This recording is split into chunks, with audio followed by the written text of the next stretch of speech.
Boker Tov les Koulam, on est le 2 Cheshvan, 5784, Bezrat Hashem, de Pinaharia, nord du pays. On tient la frontière avec le Liban. On va essayer de faire un cours sur le Zohar encore une fois aujourd'hui. Je suis content parce que j'ai mon oncle Rabbi Yehuda qui m'a envoyé hier une lettre signée de plusieurs rabbanim qui disait que pendant ces moments de malheur, il fallait étudier le Zohar. Incroyable.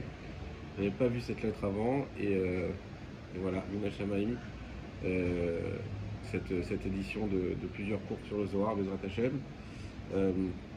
Donc voilà, c'est important. Ils ajoutent même que même si on ne comprend rien, il faut l'étudier. Et on sait que voilà, combien le Zohar il est difficile. Et d'ailleurs sur cette difficulté, c'est un shiur que je voulais faire hier, que j'avais déjà préparé, mais en le re-regardant, je voyais qu'il y avait plein de choses que j'arrivais pas à bien capter. Encore une fois, on rappelle qu'il s'agit de parties du Zohar qui ont été sélectionnées par des rabbanim consciencieux qui savent que c'est des parties qu'on peut étudier sans contredire les enseignements qui nous disent de ne pas étudier le Zohar sans une préparation spécifique. Donc ces parties-là sont des parties simples qu'on peut étudier. Malgré tout, ça a été très difficile à déchiffrer. Et donc j'ai retardé le cours à ce matin. Et finalement, je vais le couper en deux sur ce Zohar parce que ça serait trop long de faire un seul cours. Sur cette partie-là, même si c'est un petit texte, mais il y a beaucoup d'explications annexes qui viennent à côté.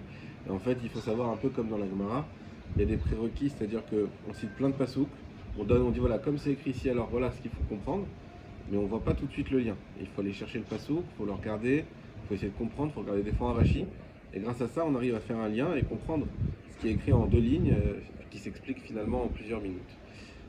Donc Bezrat Hashem, on va essayer de toucher du doigt une notion qui est pour moi fondamentale. Donc on reste, je rappelle aussi que j'ai sélectionné certains Zohar qui étaient liés un petit peu à ce qui se passe et aux questions, en tout cas que moi je me suis posé. Voilà, beaucoup de gens se demandent comment ça se fait qu'Hachem laisse faire ça. Alors ça c'est une question qui est évidemment récurrente, évidemment sur la Shoah, et on a beaucoup comparé ce qui s'est passé à la Shoah. Tout le monde se pose la question, comment Hachem, on dit Hachem nous aime, etc. Comment Hachem peut laisser faire ça? Alors il y a un autre cours que je ferai, Bezrat Hachem, savoir que, est-ce que vraiment ça vient d'Hachem? Alors tout le monde va dire, oui, mais tout vient d'Hachem. Non, mais Hachem il a fait un monde où il y a la Sitra Acha, les forces du mal, et ça on en parlera une autre fois. Les forces du mal, ces forces du mal, j'ai en un mot quelque chose que j'ai lu de magnifique dans un communiqué Chabad, où ils expliquaient que la force du mal existe par le fait qu'Hachem a voulu qu'elle n'existe pas. Ça veut dire que la force d'Hachem, l'omnipotence d'Hachem est si puissante que par le simple fait qu'il veut précisément qu'une chose n'existe pas, ceci lui donne une existence. Et cette existence, évidemment éphémère, puisque Dieu souhaite qu'elle n'existe pas, ne peut avoir de force, ne peut avoir d'impact dans le monde que si l'homme décide de lui en donner. J'en dis pas plus, parce que c'est un cours à part. Et de toute façon, c'est très long à expliquer. Alors, je commence sur ce Zohar. Et avant ça, évidemment, on rappelle que chaque cours, chacun pense à un chayal, bien sûr, à tous nos chayalim, à tous les captifs, que Dieu les protège, qu'ils soient qu'ils soient forts, qu'ils arrivent à sortir indemnes d'ici, indemnes physiquement, indemnes moralement, que Dieu leur donne la force de passer outre cette épreuve que personne ne peut imaginer, que évidemment qu'il protège tous nos soldats. Et comme j'ai dit, c'est important d'avoir un soldat, voilà, d'apporter une protection spécifique à un soldat en particulier. Voilà, moi j'ai mon soldat dans ma tête, Bezrat Hashem, Ilan, Binyamin, Ben Yehuda, Kajbouchou, il le protège, il le ramène sain, sauf, moralement, physiquement, et encore mieux que quand il soit parti, qu'il l'amène à sa famille aussi. On pense à toutes les familles des soldats qui sont également en souffrance psychologique, qui sont seuls avec leurs enfants, ces femmes qui sont laissées, et qu'Hachem aussi les aide et qu'il Hachem tout le clan d'Israël. Alors voilà, toutes ces paroles, il faut savoir que chaque parole de Torah, il ne faut pas dénigrer. C'est une protection incroyable, on l'a expliqué dans le dernier cours. Et chaque parole, chaque mythe qu'on écoute, alors on amène des forces surnaturelles, des barrières, et combien de miracles on va entendre bientôt quand cette guerre va être finie et qu'on aura gagné, et que On espère que on trouvera des solutions à cette bande de Gaza, parce que c'est vrai que, bon, je ne vais pas faire de politique, mais on n'imagine pas vraiment quelle peut être la solution finale. Mais en tout cas, que Baruch il fasse en sorte de Hashem que tout se passe comme il faut et que le Mashiach vienne. Voilà, la seule solution qu'on voit ici, c'est une solution divine, parce qu'en y réfléchissant, on ne voit pas comment on pourrait sortir finalement de ce conflit avec une vraie victoire définitive. Patar ve'amar, bechol saratam, lotsar vegomer. Donc on va parler d'un pasouk qui est dans Yeshaya. Alors, le Zohar ici, pas tout ce pasouk, mais j'ai été le chercher. Donc c'est dans Yeshaya, le père avec sa mère Gimel, le pasouk Gimel. Il est écrit là-bas, le pasouk tête, pardon. Bechol saratam, lotsar, dans toute leur souffrance, lotsar. Alors lotsar, il s'écrit lotsar avec un aleph, mais on doit le lire sans le aleph. C'est marrant qu'on dise ça parce que tu le lises avec ou sans aleph, en réalité, c'est la même lecture, mais en fait, on parle ici de la kavana qu'il faut qu'on lit. Tsar, c'est la souffrance. Lo, tsar, lo sans le aleph, c'est lui, et lo avec le aleph, c'est la négation.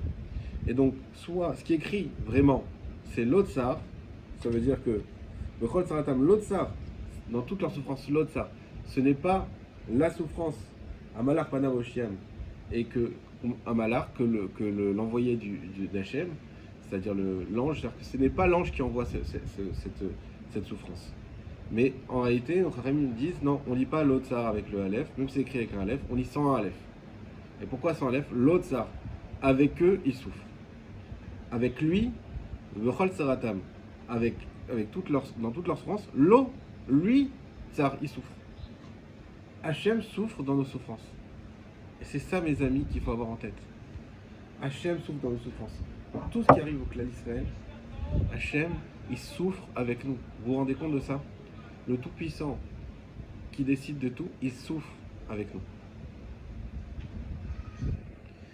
Keshinis Damnou, Bouré, viens et regarde. Bechol Tsaratam shel Israël. On a dit dans toutes les souffrances d'Israël. Chez Isnamnou, laem atzarot, lorsque arrive sur Israël la souffrance, les souffrances, Katouv alehem, il est écrit sur eux, lo be'alef, un lo, non, avec un alef qui veut dire négation, avec arinan, et non, on doit lire lo bevav, lo avec le vav, c'est-à-dire pas avec le alef. Mishum shakadosh baruchu imahem batsara. Voilà, ça, si on pouvait apprendre une phrase de ce shiur et la garder en tête, Dieu est avec nous dans la souffrance. Nous ne sommes jamais seuls. Hachem est avec nous. Et ça a beaucoup d'implications. C'est pas juste comme certains dirigeants qui disent on est avec Israël. Oui, mais qu'est-ce que tu vas faire? On est avec Israël. Bon, c'est déjà pas mal. C'est déjà pas mal, une reconnaissance. Ok, c'est vrai. Mais c'est tout? Non. C'est qui est avec nous? Qui est avec nous? Imaginez-vous, Dieu préserve ces gens qui sont captifs, avec eux, dans la prison. Il y a Hachem, qui vient enchaîner avec eux. Ça change tout. Lo imalef, ou bemakom yoter elion. Le lo avec un aleph, c'est un niveau au-dessus. Va falpi chez ensham bamakom ukaz vetsara. Et même s'il n'y a pas dans cet endroit de colère et de souffrance, in kol ze magi Hachem le malad sarot Israël. Malgré tout cela, toutes les sarot d'Israël arrivent là-bas. Alors je vais expliquer ça également. J'ai eu la très grande chance de participer à un shiur du Rav Noam Louski du 19e qui a changé ma vision de la vie. Alors c'est un shiur c'est un kliyakar qu'il avait cité, il me semble que c'est la paracha à Azino, on dit Am Naval Velo Chacham, et il expliquait là-bas, c'est quoi Am Naval Velo Chacham? Un peuple naval qui est pourri et pas Chacham. C'est de qui on parle ici? Il s'agit là-bas malheureusement du peuple d'Israël lorsqu'il faute, mais plus que ça, il s'agit des gens qui pensent que Dieu a des états d'âme. Des moments il est joyeux, des moments il est malheureux, des moments il est en colère, des moments... Alors en réalité, dire que Dieu n'a pas d'état d'âme, c'est un petit peu contredire la Torah. Combien de fois on voit que si tu apportes un korban, il y a écrit que c'est du nachat pour Akash Baruch Hu, des fois il est content, des fois il y a Etratzon, des fois. En réalité, et j'ai le Rav Wattenberg à la Yeshiva, que j'ai eu l'immense chance de côtoyer beaucoup pendant un an, qui nous avait appris cela. Il nous a dit, il faut savoir que dans l'immensité divine, il y a plusieurs niveaux. Et d'ailleurs, on le sait très bien, comme le Zohar le dit, mais tout le monde sait bien ça, qu'en fonction des noms d'Hachem, on a une face d'Akadosh Baruch. Donc il y a Elohim, Midat Adin, Kevav Ke Midat Arachamim, Kel Shakai, le Dieu qui fait les promesses. Bon, on a plein de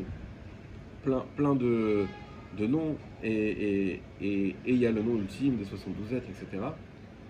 Et donc on voit quelque part, on voit qu'il y a plusieurs facettes. Mais ça, c'est le Tzimtzum. Ça, c'est-à-dire que c'est la révélation divine sur terre fait que Dieu doit, un petit peu comme la lumière qui se fragmente avec le verre, et bien de la même manière, avec le prisme, pardon, de la même manière, Akash Baruch Hu, pour qu'on puisse en capter un minimum qu'on ait un lien avec lui tout simplement. Et pour avoir un lien avec quelqu'un, il faut capter qui il est. Tu ne peux pas avoir de lien avec quelqu'un s'il a un visage flouté. Tu veux avoir un lien, il faut le voir, il faut le comprendre. Faut commencer à essayer d'avoir une interaction avec lui. Pour avoir une interaction avec Hachem, c'est la Torah. Et la Torah, elle passe par un prisme on prend l'absolu et on le fragmente en petits morceaux, chacun d'ailleurs qui peut contredire un autre, Rachamim, Din, ça peut se contredire, mais en fait chacun est vrai, et en captant chacune de ces petites parcelles, on arrive petit à petit à découvrir Akadosh Baruch Hu, et c'est le but de la Torah, découvrir Hachem et renforcer notre lien avec lui. Un lien ultime qui sera finalisé à 120 ans en fonction de ce qu'on a fait sur Terre. Et donc, on arrive ici à une situation où on capte effectivement, mais celui qui croit que Hachem c'est que Elohim, ou Hachem c'est que Yudke Vavke, en fait il a rien compris. Ouais, tu n'as pas une réalité d'Hachem. On te l'a fragmenté, elles sont toutes vraies. Ça me fait penser à aussi une chouva qu'il a fait le Rav Wattenberg, tant que je parle de lui. C'est aucun rapport avec ce qu'on dit, mais en rapport avec la guerre qui est actuelle, où on lui demandait, mais alors pourquoi tout ça se passe? Il a commencé par dire qu'il n'était personne pour savoir pourquoi ça se passait, mais que s'il devait donner son opinion parce qu'on lui demandait, il dirait que c'est à cause des disputes, comme on sait que les disputes, en tant que l'Israël, il n'y a pas pire pour enlever notre protection divine, et notamment les disputes des religieux, qui ont une grande responsabilité, et combien on voit des religieux, alors quand on dit les religieux, on va dire pas au terme politique du terme, mais en termes d'attachement aux mitzvot, on va dire, de gens qui se disent attachés aux mitzvot et qui font et dont leur vie tourne autour des mitzvot et de la Torah, et quand la kavod pour chacun qui fait ça, peu importe d'où il vient, mais ceux qui veulent absolument orienter la Torah dans leur façon de voir les choses. Tu vas être Chabad, alors tous ceux qui ne sont pas Chabad sont dans l'erreur. Si tu ne suis pas le Rabbi, alors c'est que tu n'as pas compris. Si tu ne suis pas le Admour Hazaken, alors c'est que tu n'as pas compris. Parce que la réalité, elle est que là. Ou celui qui est Breslev, ah non, c'est Rabbi Nachman. T'es pas Rosh Hashanah à Ouman, alors tu n'as rien compris à la vie. Alors, ou celui qui va être Haredi, dire pas du tout, c'est l'étude, uniquement l'étude, et encore l'étude, et que de la Gemara, et tout le reste, ça sert à rien. Et quand tu vas mettre des tefilines dans la rue, alors tu perds ton temps, et tu fais du bitul zman, et tu bitul Torah.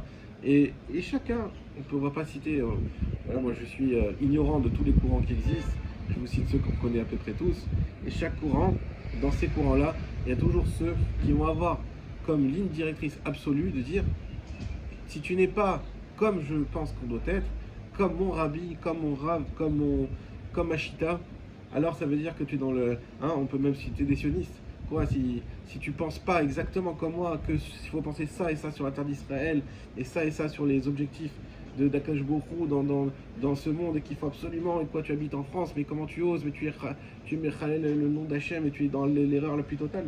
Tu as le droit de penser, bien sûr pour toi, avoir une pensée, c'est important, on ne peut pas se disperser dans toutes les pensées. Donc chacun a choisi sa pensée et trouve une pensée. Du moment que c'est une pensée qui est reconnue comme une pensée de Torah, alors il peut se rassurer et suivre cette pensée jusqu'au bout.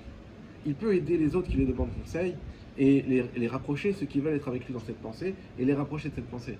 Mais il faut qu'ils comprennent bien que s'ils pensent que tous ceux qui ne sont pas comme lui, alors ils sont dans l'erreur la plus totale, et qu'ils se trompent, alors c'est sûr que ceux-là se trompent.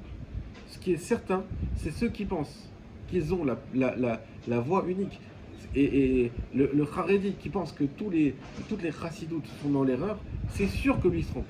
Le Chabad qui pense que tous les autres sont là, c'est sûr que lui se trompe.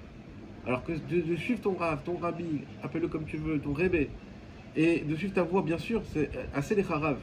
Mais de croire que tout le monde se trompe et à cause de ça, de faire des guerres et de faire des bouchottes, c'est sûr que là tu es dans l'erreur et c'est une des raisons qu'il a ramené le Rav Attenberg. Donc comme je parlais de lui, je me permettais de faire cette petite parenthèse.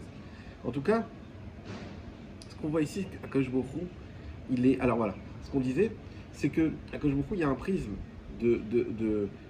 tout comme chaque chassidoute, on sait qu'elle a pris une mitzvah en particulier qu'elle a développée. Donc c'est ça, c'est prendre une partie de ce prisme et le développer au maximum. Simplement, ce que nous avait expliqué Rav Attenberg, c'est qu'il y a l'endroit, la vraie captation d'Akadosh Baruch Hu que nous on ne peut pas avoir ici, qui est en dehors du temps et de l'espace total. Et bien dans cette captation-là, n'arrive pas, il n'y a pas de sentiment. Et c'est ça, Amnaval Velo Chacham, c'est que il est impossible d'arriver à croire que Dieu a des états d'âme. Quoi, Dieu il est énervé, Dieu il est un peu plus content ici, un peu moins content là-bas. Il y a un moment où il préfère lui, ou pas du tout. Akadosh Baruch Hu, il est le créateur immuable qui n'a pas, peu importe ce qui se passe ou ce qui se passe pas, il est dans la vérité absolue d'Hachem. Encore une fois, c'est la vérité absolue à laquelle on n'a pas accès aujourd'hui. Nous, on a des vérités d'Hachem qui sont tout aussi vraies, mais où on voit qu'Hachem, il a effectivement des moments de contentement, des moments de colère. Mais tout ça, à un niveau ultime, n'existe pas. Et ce que nous dit ici le Zohar, c'est ça. Je relis, vous allez mieux comprendre. Va falpi chez Ensham bemakom aoukaz vetsara. Alors, on a dit, il s'agit d'un endroit très haut. Et même si dans cet endroit-là, il n'y a pas Ka'as Vetsar, il n'y a pas la colère et la souffrance. Incroyable. Cet endroit si haut, les tsarot d'Israël, elles arrivent jusque-là. Même si tous les autres états, tous les autres sentiments n'arrivent pas, mais la souffrance d'Israël est si terrible qu'elle perce tous les cieux et qu'elle arrive là-haut pour Kivyachol perturber Akadosh Baruch. C'est incroyable. Lo be'alef kemoshe ta omer ou asanu velo anartu. On a un autre pasouk dans le Télim. J'ai également cherché pour bien comprendre ce qu'on veut dire. Ou asanu, c'est dans le Télim Kouf. On connaît ce misement les Todar, Hashem Kolar, et Simcha, Ojana, Deuki Hashem, ou Elohim, ou Asanu, sachez que Hashem, c'est lui Elohim, ou Asanu, il nous a fait Velo Anarnu. Là-bas, c'est écrit Velo avec un Aleph. Et pas nous. Il nous a fait et pas nous. Mais comment il faut lire les Chachamim, Shekatouf Be'alev et Korin Bevav. C'est écrit Be'alev, mais il faut lire avec un Vav. Encore une fois, c'est rigolo, parce que ça se lit pareil. C'est-à-dire que là, on voit ici que les Chachamim disent non, on ne lit pas avec un Aleph. Lis sans le Aleph, même si c'est écrit avec le Aleph, c'est pour bien nous dire qu'il faut avoir l'intention dans ce qu'on lit. Et dans ton intention, c'est quoi? Ou Hassan nous a fait Velo Anarnu. Et avec lui, nous sommes. C'est pas pour rien, c'est pas toi qui es l'origine de la création du monde. Arrête de croire ça. C'est Dieu. Oui, ça c'est vrai. Mais ce que tu dois savoir derrière ça, Velo Anarnu. Et avec lui, nous sommes. Nous sommes reliés à Akadosh Baruch Hu et Israël Chad ou. Nous sommes reliés tout le temps avec Hachem et encore plus dans la Tzara. Chez Katalo avec Ambidav. Ou Malach Panav Oshiam. Et là-bas, dans le passage de Yeshaya qu'on avait ramené au début, il y a écrit que l'envoyé d'Hachem, par sa face, il va sauver. Vare ou Lonimsa Imaem Batsara. Et voici que lui, Vereu Nimsa Imaem Batsara. Et voici qu'en réalité, il se trouve avec nous dans la souffrance, dans la douleur. Veata Omer Oshiam. Et tu dis, il va sauver. Et là, Moshiam, Lokato, mais il n'est pas écrit qu'il va être notre sauveur. Rak Oshiam, Kodem Lachem, chez Oshiam basé, chez Nimsaimem, Beotat Sarah, Vesovel Imaem. Vesovel Imaem, écoutez bien ça. Quelqu'un il souffre avec eux. C'est-à-dire qu'il va sauver, il va nous sauver, lui compris. Quand Akadosh Baruch Hu va nous sauver, c'est lui compris. Akadosh Baruch Hu, il attend que ça de nous sauver et de se sauver lui-même avec nous. Il m'aime. Boré, viens voir. Bechol Pa'am chez Israël M Begalout. À chaque fois qu'Israël est dans la galoute, il faut savoir que le galout, d'après beaucoup de Rachamim, galout ça ne veut pas dire une dimension juste géographique de ne pas être en Israël. Et vous savez très bien, je ne veux pas rentrer dans la polémique, c'est très discuté, est-ce que Israël c'est une galoute ou pas aujourd'hui, Israël même, parce que, est-ce qu'il y en a qui vont dire oui ça y est, Israël c'est la délivrance, on voit les miracles, etc. Comment tu peux dire l'inverse? Et d'autres qui vont dire mais non mais il n'y a pas le Beth Amikdash, alors est-ce que la galoute elle est finie?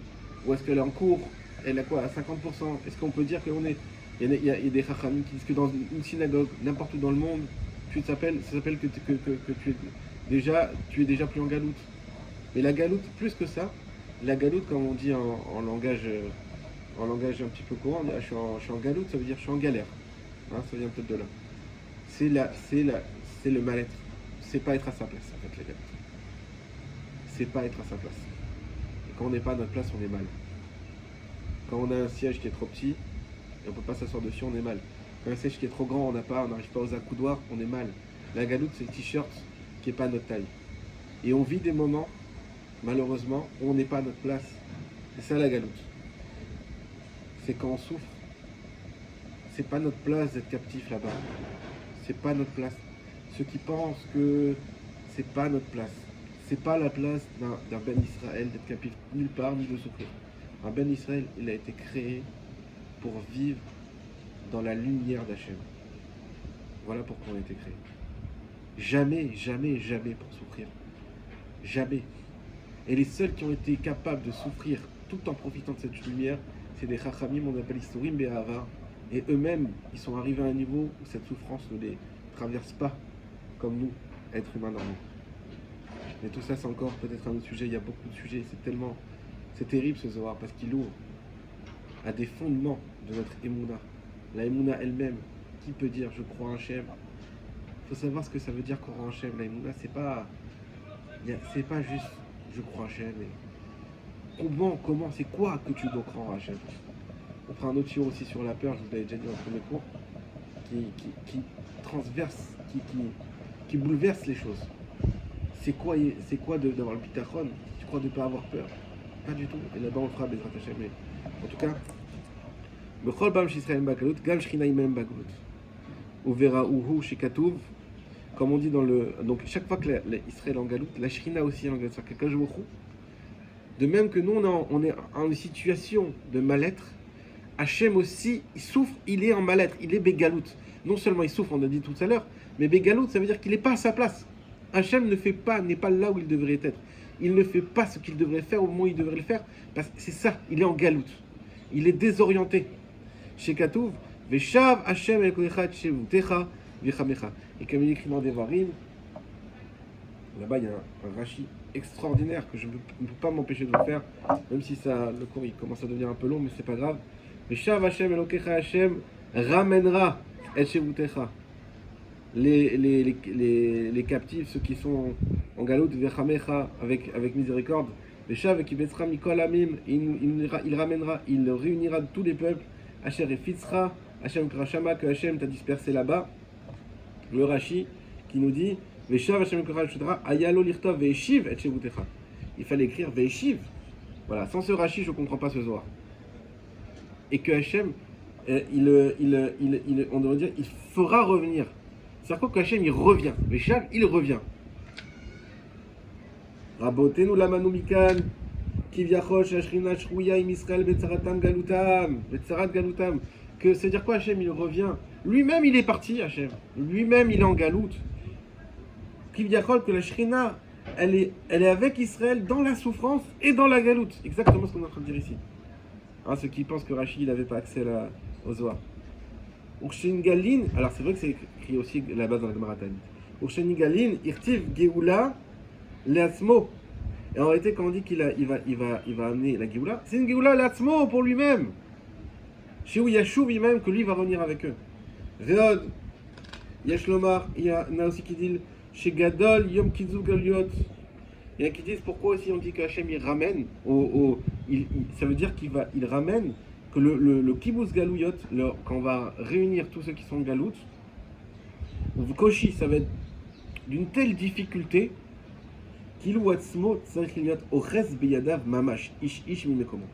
c'est comme si Hachem, il devait aller prendre. C'est pas kibbutz galouyot, c'est pas allez hop, bam, on fait une tchouk-tchouka avec tout le clan d'Israël, choup, allez hop, en Israël. Non, Hachem, il va Ochez Beyado, il va tenir la main de chacun, un à un, allez, et un voyage. On retourne en France, deuxième, un voyage. On va au Canada, deuxième, troisième, un voyage. Un à un, c'est incroyable. Mais ça veut dire que la difficulté de ramener les Juifs de Galout, elle est tellement énorme qu'il faut les prendre un à un, et Hachem, il va les prendre un à un, il va les ramener. Soit dit en passant, tout le monde se pose la question où il faut être aujourd'hui. Est-ce qu'il faut rester en Israël? Il y a beaucoup qui sont partis pour leur sécurité. Et on peut pas, je pense, en tout cas de mon avis, qu'on doit juger personne pour ça, que chacun doit être là où il se sent bien, où sa famille se sent bien. Celui qui se sent de devoir quitter Israël parce qu'il se sent mal, et alors, de mon avis, mon humble avis, on ne peut pas le juger, et on n'a pas à dire, tu profites et quand ça va mal, tu t'en vas. Pas du tout. La responsabilité de chacun, c'est avant tout de sa famille. Et des fois, ça peut être une responsabilité psychologique, encore une fois, que peut-être qu'on a des femmes qui sont très très fragiles, ou des hommes aussi, ou des enfants, et qu'on se dit, peut-être que ils ne sortiront pas indemnes de tout ça si on ne quitte pas, alors ils quittent. Pour ma part, j'ai le sentiment inverse. Je sens, et j'ai fait mon alia pour ça, que ma place est d'Afka maintenant ici, à Naria.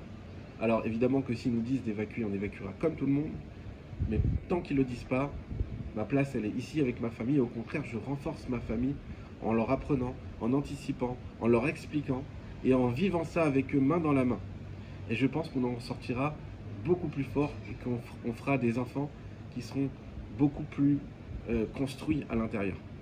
Et Mamash, pour ceux qui hésitent, alors vraiment je pense qu'il faut être là. Mais pour ceux qui ne se sentent pas du tout d'être là, et qui sentent qu'il faut être ailleurs alors qu'ils aillent ailleurs, ou ceux qui vont dans le centre du pays, ou ceux qui vont même en Khoslarès, je parle de la France parce que c'est de là que je viens, c'est là où je connais les gens, mais ça peu importe, soit les États-Unis, etc.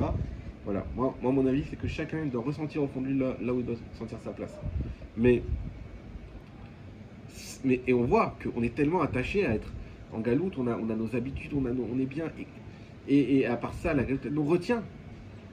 Et quand je vous crois au moment où d'après les coulées allemands, Israël ça sera il y aura le Mashiach, et Israël ça sera l'endroit qui est le Israël dont la Torah parle, et l'endroit où on sera complètement délivré, où il y aura la présence divine, on sera à l'abri de tout. Et bien Hachem, malgré tout, il faudra les prendre main dans la main, chacun, et le ramener en Israël. Et c'est pour ça que c'est écrit Veshav. Mais on voit ici que le Zohar s'attache à la première explication, Veshav, et je retournerai, parce que Akadosh Baruch Hu, il va retourner lui-même de la galoute. Lui-même, il est en galoute, et lui-même, il va les chercher, et on voit qu'Hachem, il est avec nous dans ce mal-être. Zoé Shrina Shimaim Balalut, Vata Omer Sheoshia, Melakachu, Vadaï, Shelo Tsarot, chez Israël, Hem Mashkinotav, chez Akadosh Baruch Hu, Begalout. Et toutes les tsarot que Israël subit, alors c'est comme un gage pour Hachem en galout. Ou Mishum Shashrina Imahem, Akadosh Baruch Hu, Zocher Otam, Lehetiv. Et la conséquence de tout ça. Et puisque la Shrina, elle est avec eux, alors Akadosh Baruch Hu, Zocher Otam, Lehetiv. Il se rappelle d'eux pour leur faire du bien. La Hem Lotsiem Inagalout, pour les sortir de la galoute. Il y a encore tout un passage du Zohar, je ne vais pas rentrer dedans. Je pensais le faire dans un deuxième cours, mais c'est peut-être pas Kedaï parce qu'on sera plus dans l'ambiance.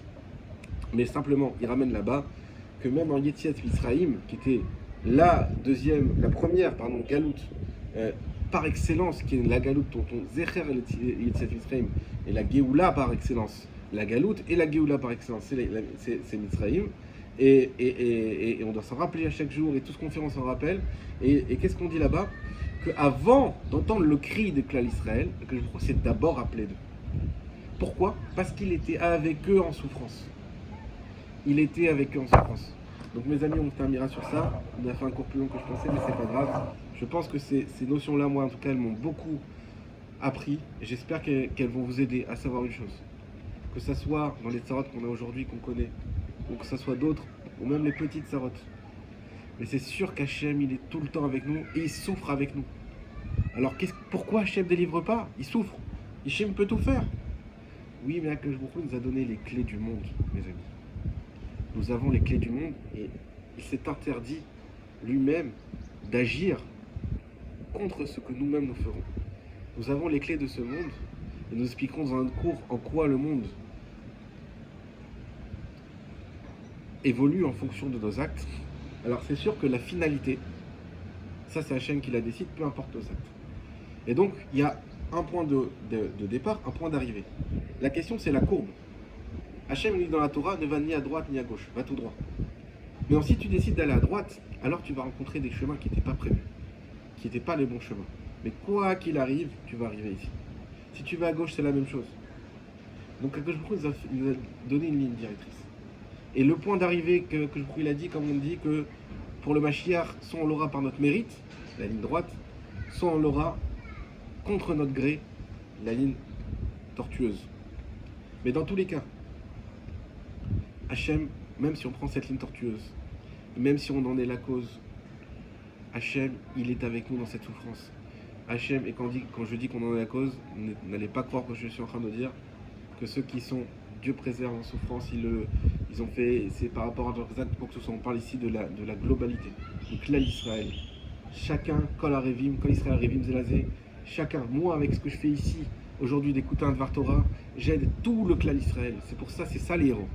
C'est ceux qui aident tout le clan d'Israël. Malheureusement, celui qui faute, s'il croit que c'est que lui qui faute, celui qui faute, c'est un pécheur qui amène sur lui la fin du monde, qui amène sur le clan d'Israël la fin du monde, qui amène les souffrances. Comme on le voit, il y a écrit dans les brachot, que celui qui ne fait pas les brachas amène la pauvreté, il vole le clan d'Israël. Quel rapport? Je ne fais pas la bracha, je ne fais pas Shiakol, pourquoi je vole le clan d'Israël? J'ai volé personne, je suis un honnête homme. Mais tu n'as pas compris, à cause de toi, de ne pas faire la bracha, ça enlève la bracha dans le monde, et en particulier dans ton peuple. Et à cause de toi, les agriculteurs, ils vont moins avoir. Ils vont moins avoir de production parce que tu ne fais pas la bracha. C'est pas que toi l'impact. Quand tu fais quelque chose de mal, pense-y. Quand on a l'Yetzera qui vient nous titiller, pensez-y. On fait du mal, Dieu préserve si on cède à notre famille, à notre femme, à nos enfants, à nos petits-enfants à venir, à nos voisins, à nos chayalim. Et quand on fait du bien, on amène une lumière sur chacun d'entre nous. Que je m'en il emmène la Géoula, que j'espère, Bezrat Hashem, que tous ces mots qu'on dit, ça soit de bonnes interprétations, la Torah juste. Il n'y a que ça qu'on peut prier, c'est que je m'en quand on donne un shiur, c'est toujours difficile, d'être sûr de ne pas se tromper, de donner des bonnes indications. L'essentiel, je pense, c'est de bien chercher évidemment, de bien étudier, et également de dire ce qu'on pense dans sa conviction la plus totale. Car comme on le sait, lorsqu'on a une conviction, elle nous vient justement du fait qu'on a appris toute la Torah dans le ventre de notre mère, et que quand on étudie, on ne fait que réviser ce qu'on a déjà appris. Et pourquoi on l'a appris dans le ventre de notre mère? Si c'était pour l'oublier en nous tapant ici, à quoi ça sert? Pour que quand tu le révises et que tu captes cette vérité, cette lumière, tu la ressentes. Ah! Donc quand vous captez quelque chose comme ça, c'est la preuve que c'est la vérité. Que je nous aide à tous et qu'on fasse tous les meilleurs choix, toujours avec avec les bons éléments et surtout oublions tous les intérêts qui sont négatifs et faisons nos choix, les Shem Shamaim Bezrat Hashem, et c'est que comme ça, même si quand on est les Shem Shamaim, même si in fine on s'est trompé, c'est pas grave. Les Shem Shamaim, Akadosh Baruch Hu fera et qu'on se trompera pas et que ça se passera bien et quoi qu'il arrive, il y a bracha dans toutes nos actions.